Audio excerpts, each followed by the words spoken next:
Good morning students.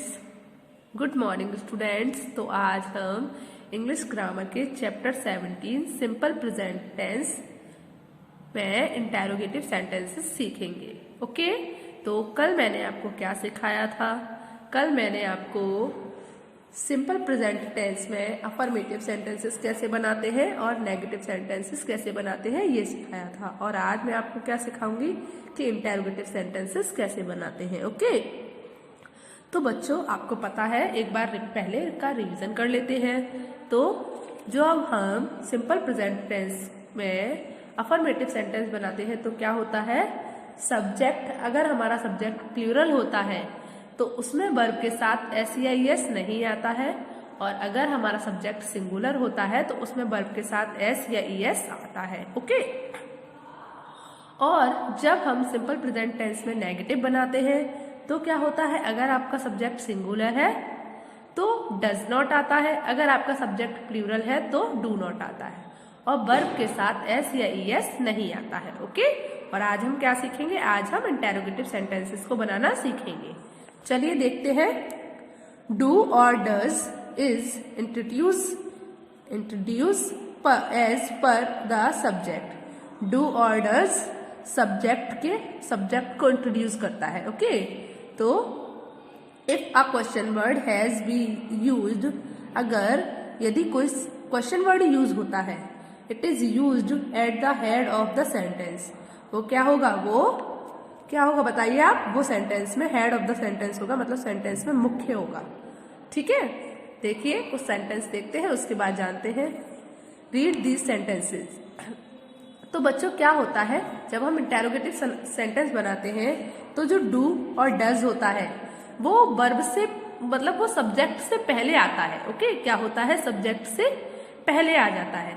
जैसे देखिए आप कि अगर आपका कोई भी सब्जेक्ट प्लूरल है तो आपका सब्जेक्ट से पहले डू आ जाएगा, और अगर आपका कोई सब्जेक्ट सिंगुलर है तो उससे पहले डज आ जाएगा। जैसे सेंटेंस देखते हैं और सीखते हैं। तो फर्स्ट वाला सेंटेंस जो है वो क्या है? Does Naina come to our house daily. तो यहाँ पर जो नैना है वो कैसा सब्जेक्ट है बच्चों? सिंगुलर सब्जेक्ट है, तो उसके लिए हमारा जो हेल्पिंग वर्ब यूज हुई है वो क्या हुई है? डज। ओके, तो does Naina come to our house daily, मतलब क्या नैना तुम्हारे, मतलब हमारे घर रोजाना आती है? क्या नैना हमारे घर रोजाना आती है? Does Naina come to our house daily? तो हम क्या पूछ रहे हैं? क्या नैना हमारे घर रोजाना आती है? तो यहाँ पर आपका कैसा सेंटेंस हो गया? इंटेरोगेटिव हो गया, क्योंकि यहाँ पर क्वेश्चन मार्क भी लगा है, मतलब हम आपसे प्रश्न पूछ रहे हैं।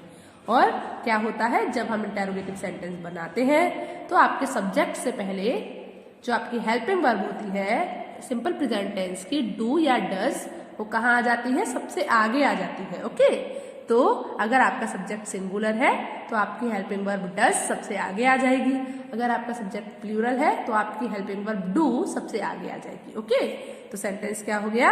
Does Naina come to our house daily, मतलब क्या नैना रोजाना हमारे घर आती है। चलिए अब हम अपना अगला सेंटेंस देखते हैं। तो अगला सेंटेंस है do I gather flowers with my friend. Do I gather flowers with my friend. तो आप देख सकते हैं कि यहाँ पर जो सब्जेक्ट है हमारा वो आई है, और आपको पता है कि आई को हम सिंगुलर होता है पर प्लूरल में काउंट कर देते हैं, तो उसके साथ क्या आएगा? डू आएगा। ओके, तो do I gather flowers with my friend, मतलब क्या मैं अपने दोस्तों के साथ फूल इकट्ठे करता हूँ? Do I gather flowers with my friend, क्या मैं दोस्तों के साथ फ्लावर्स इकट्ठे करता हूँ? तो इसमें भी आप देख सकते हो क्वेश्चन मार्क लगा है, मतलब हम किसी से पूछ रहे हैं। क्या आप पूछ रहे हो, किसी से क्वेश्चन पूछ रहे हो, क्या मैं अपने मित्रों के साथ फ्लावर इकट्ठे करता हूँ? ओके, मतलब फूल इकट्ठे करता हूँ। चलिए उसके बाद अगला देखिए। Do I study regularly. Do I study regularly, मतलब क्या मैं नियमित रूप से पढ़ता हूँ? क्या मैं नियमित रूप से पढ़ता हूँ? कभी कभी हम अपने आप से भी पूछ लेते हैं ना, क्या मैं रोज पढ़ता हूँ या नहीं पढ़ता हूँ? तो यहाँ पर भी आप देख सकते हो कि सब्जेक्ट से पहले आपकी हेल्पिंग वर्ब जो है वो आगे आ गई है। Do I study regularly. Okay, चलिए अब हम अपना अगला सेंटेंस देखते हैं। तो बच्चों क्या होता है जब हमारा कोई भी सब्जेक्ट, जब हमारा इंटेरोगेटिव बन रहा है और उसमें कोई क्वेश्चन वर्ड आ गया है, तो क्या होता है, वो क्वेश्चन वर्ड की स्पेलिंग सबसे पहले लगती है, उसके बाद जो आपकी हेल्पिंग वर्ब होती है वो लगती है, फिर आपका सब्जेक्ट लगता है। जैसे कि आपको एक सेंटेंस दिया है, when do we go to school, मतलब हम स्कूल कब जाते हैं। तो यहाँ पर सबसे पहले स्पेलिंग लगेगी कब, तो व्हेन, उसके बाद आपकी हेल्पिंग वर्ब डू, फिर आएगा सब्जेक्ट आपका वी, ठीक है। तो when do we go to school, ठीक है, मतलब हम स्कूल कब जाते हैं। तो यहाँ पर ये क्या है, क्वेश्चन वर्ड है। तो सबसे पहले क्वेश्चन वर्ड आएगा, फिर हेल्पिंग वर्ब आएगी, फिर सब्जेक्ट आएगा, फिर वर्ब आएगी और फिर ऑब्जेक्ट आएगा। Question word, helping verb, subject, verb और फिर ऑब्जेक्ट। ओके, समझ आया कैसे, question word, helping verb, subject, verb और फिर ऑब्जेक्ट।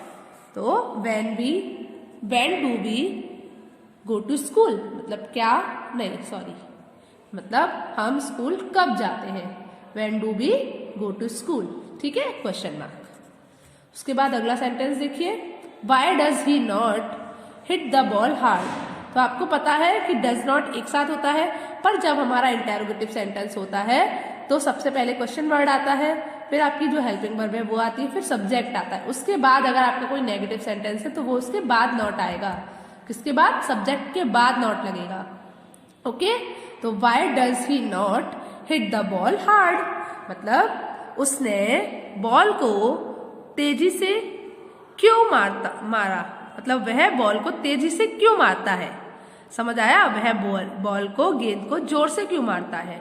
तो क्या हो गया, Y does he not hit the ball hard, मतलब क्या हुआ बच्चों, वह गेंद को जोर से क्यों मारता है। ओके, तो यहाँ पर वाई क्या है, क्वेश्चन वर्ड है, फिर हेल्पिंग वर्ब, फिर आपका सब्जेक्ट, फिर नॉट, फिर वर्ब एंड फिर ऑब्जेक्ट। ओके, उसके बाद जो भी लगाया आगे एडवर्ब। ओके, चलिए अब अपना अगला सेंटेंस देखिए, how does this parrot imitate the guest, मतलब हाउ डज कैसे करता है, यह तोता, दिस पैरट यह तोता, नकल मेहमानों की, मतलब यह तोता मेहमानों की नकल कैसे करता है, हाउ डज। तो हाउ का मतलब कैसे, क्वेश्चन वर्ड हो गया, फिर आपकी हेल्पिंग वर्ब हो गई, फिर आपका सब्जेक्ट हो गया, उसके बाद आपकी वर्ब और फिर ऑब्जेक्ट। तो अगर आपके में क्वेश्चन वर्ड आ रहा है तो सबसे पहले हम क्या लगाएंगे बच्चों, क्वेश्चन वर्ड लगाएंगे, उसके बाद हम अपना हेल्पिंग वर्ब लगाएंगे और फिर सब्जेक्ट लगाएंगे। ओके, आपको इतना क्लियर हुआ। तो समझ आई आपको ये बात कि जब हमारा इंटेरोगेटिव सेंटेंस होता है और अगर उसमें क्वेश्चन वर्ड आता है तो सबसे पहले हम क्वेश्चन वर्ड को ही लगाते हैं, उसके बाद अपनी हेल्पिंग वर्ब लगाते हैं, फिर सब्जेक्ट लगाते हैं, फिर वर्ब लगाते हैं और फिर ऑब्जेक्ट लगाते हैं। तो how does this parrot imitate the guest, मतलब यह तोता मेहमानों की कैसे नकल करता है, मतलब यह तोता मेहमानों की नकल कैसे करता है। ओके, तो बच्चों आपको इंटेरोगेटिव सेंटेंस बनाना आया। चलिए तो अब हम इस चैप्टर 17 की एक्सरसाइजेस फिल करना स्टार्ट करते हैं। तो आज मैं आपको एक्सरसाइज नंबर ए फिल करना सिखाऊंगी। ओके, तो आपको क्या करना है, आपको होमवर्क में एक्सरसाइज नंबर ए फिल करना है। ओके, चलिए देखिए क्या है आपकी एक्सरसाइज। तो आपकी एक्सरसाइज है choose and fill in the blanks with suitable verbs. आपको क्या करना है, आपको यहाँ पर दो वर्ब दी है ना, आपको इनमें से एक वर्ब चूज करनी है और यहाँ पर लिखना है। किसके अकॉर्डिंग आप चूज करोगे, सब्जेक्ट के अकॉर्डिंग। अगर आपका सब्जेक्ट सिंगुलर होगा तो आप एस या ईएस वाली वर्ब चूज कर लोगे, और अगर आपका सब्जेक्ट प्लूरल होगा तो आप मतलब बिना एस या ईएस लगी वाली वर्ब चूज कर लोगे, सिंपल वर्ब यूज कर लोगे। ओके, तो चलिए देखते हैं। तो फर्स्ट सेंटेंस क्या है, little children blank themselves in the park, मतलब क्या है, छोटे बच्चे पार्क में खुद से खेलते हैं, मतलब छोटे बच्चे खुद से पार्क में मजा करते हैं। तो आप बताइए यहाँ पर आपका लिटिल चिल्ड्रन जो है वो कैसा सब्जेक्ट है, छोटे बच्चे, मतलब हम एक बच्चे की बात नहीं कर रहे ना, तो ये आपका कैसा सब्जेक्ट हुआ, प्लूरल सब्जेक्ट हुआ। कैसा सब्जेक्ट हुआ बच्चों, प्लूरल सब्जेक्ट। तो प्लूरल सब्जेक्ट जब होता है प्रेजेंट इंडेफिनिट मतलब सिंपल प्रेजेंट में, तो हम एस या एस लगाते हैं, नहीं लगाते हैं। तो आप बताइए, आप एंजॉय यूज करोगे या एंजॉयज? प्लूरल है तो हम एंजॉय यूज करेंगे। तो little children enjoy themselves in the park. चलिए उसके बाद अगला सेंटेंस देखिए। तो अगला सेंटेंस है he blank to the library once in a week. मतलब वह एक हफ्ते में एक बार लाइब्रेरी जाता है। तो बच्चों यहाँ पर आपका सब्जेक्ट कैसा है? सिंगुलर है। तो आप बताइए, ईएस लगाकर यूज करोगे या सिंपल वर्ब यूज करोगे? सिंगुलर सब्जेक्ट होता है तो वर्ब के साथ एस या ईएस लगता है ना, तो हम ये यूज करेंगे। तो क्या हो गया? He goes to the library once in a week. मतलब वह एक हफ्ते में एक बार लाइब्रेरी जाता है। अगर आपका सब्जेक्ट सिंगुलर है तो आप एस या ईएस लगाओगे, और अगर नहीं है तो आप नहीं लगाओगे। ओके, चलिए तो अब हम अपना अगला सेंटेंस देखते हैं। अगला सेंटेंस क्या है बच्चों? तो थर्ड नंबर पर है सारा blank her work on time.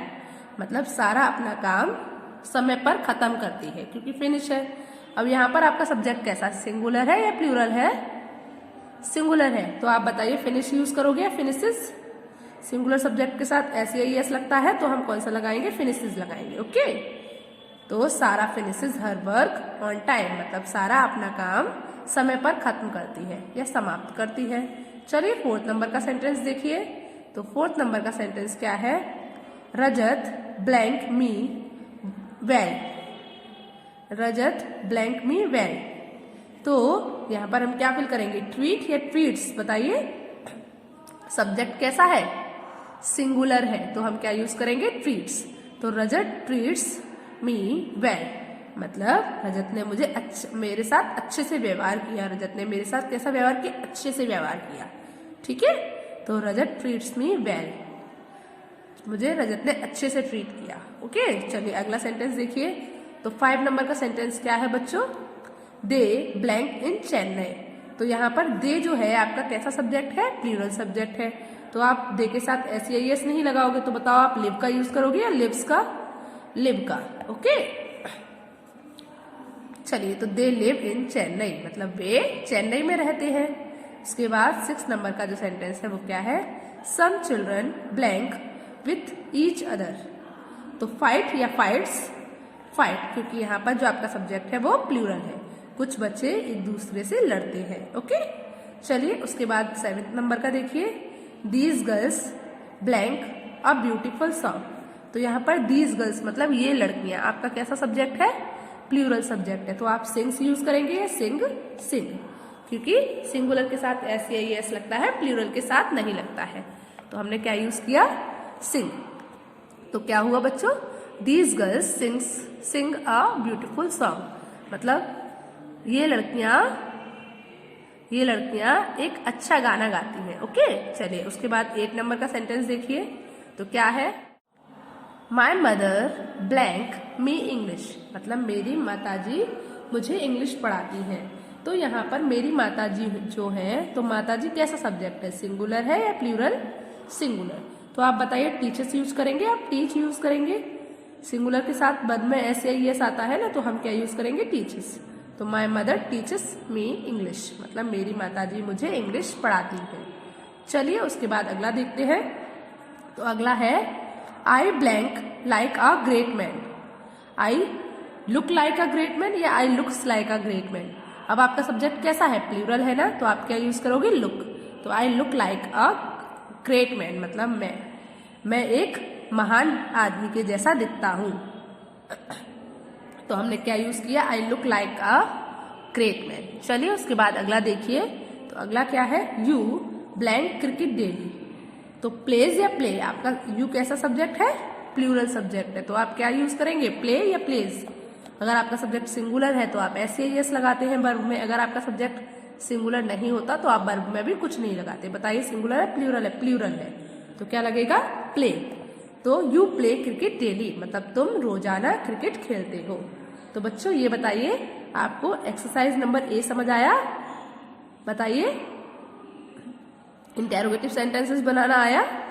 तो आज आपको होमवर्क में क्या करना है? आज आपको होमवर्क में इंग्लिश ग्रामर के चैप्टर 17 सिंपल प्रेजेंट टेंस में एक्सरसाइज नंबर ए फिल करनी है। कहाँ पर? अपनी नोटबुक में। ओके, तो आज आपका होमवर्क क्या है? आज आपको होमवर्क में एक्सरसाइज नंबर 1 अपनी इंग्लिश ग्रामर की फेयर नोटबुक में फिल करनी है। ओके, चलिए गुड बाय।